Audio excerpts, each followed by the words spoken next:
So let's talk about test results recertification. We've expanded the functionality with Test Data Pro PC software.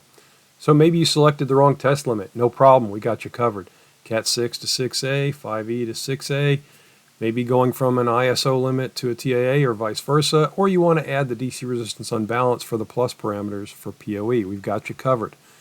Why is this important? So mistakes can happen in the field. You might select the wrong test result. A common example is choosing Cat 6 test limit instead of 6A. And if you have to go back out and test, it costs you money, costs you time, and potentially loss of credibility with an important customer. Using the Test Data Pro multifunction cable certifier, we've already got you covered there because the test does not need to include any special selections of any parameters to secure all the data and run the measurements that we need. And you can only recertify to a higher limit if you have already captured that data, and Test Pro captures everything through the complete frequency spectrum. So it's important to understand frequency range. For Cat 5e, it's 100 megahertz. Cat 6 is 250, and Cat 6a is 500 megahertz. Test Pro, regardless of what test you're running, is going to run all the way through that Cat 6a frequency range. So even if you're running a Cat 5e, we've already captured the data. So recertification is simple using Test Data Pro. And Test Pro offers the widest range of certification capability in the industry. Many other testers out there don't give you this capability in their tester and their software, or they require special settings to be selected on a tester to be able to recertify later if needed, and that also adds time to your test.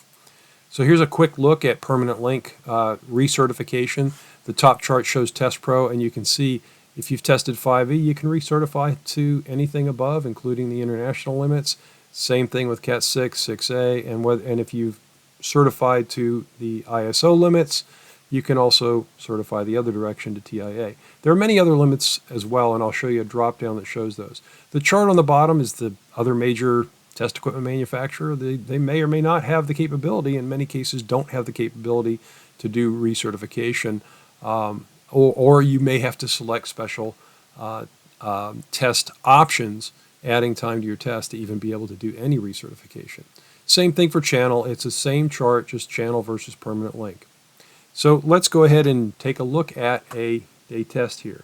So this is one test report I had up for one link. I'm going to go ahead and pull up my PC software here. Let's look at this Cat 6 permanent link test right here. So this Cat 6 permanent link test, I'll pull up the PDF of this.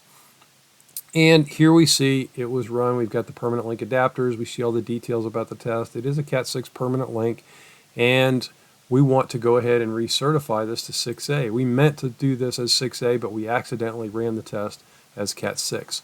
We're going to click the recertification button, and then we have this drop down, and here we have our limits. And again, we've got all these various limits, international limits, application limits, pretty much whatever you might think you need in here. So we're going to do Cat 6A permanent link. In fact, let's take it one step further and do Cat 6A permanent link plus. That's going to add our DC resistance unbalance test. And I'm going to click OK. And we have recertified. And I'm going to go ahead and pull up this report. It's passed. I'm going to open it up. And we'll see when we compare this to the other test. First off, our DC resistance unbalance, that plus parameter, is a pass. And in the previous report, it was information only. And we see the limit on the new report right here, Cat 6A permanent link. So it has been recertified. With competitive testers, that DC resistance unbalance, you have to run that as a pass-fail up front, which adds time to your test, making your test go from their normal probably 9 seconds to 19, compared to a 6-second Cat 6A auto test with Test Pro, where we already include that data so you can recertify it. And then, of course, as you scroll down through the limits, you'll see the different frequencies, where we look at Cat 6 going up to about 250, and then we've got the Cat 6A being all the way up through 500 megahertz.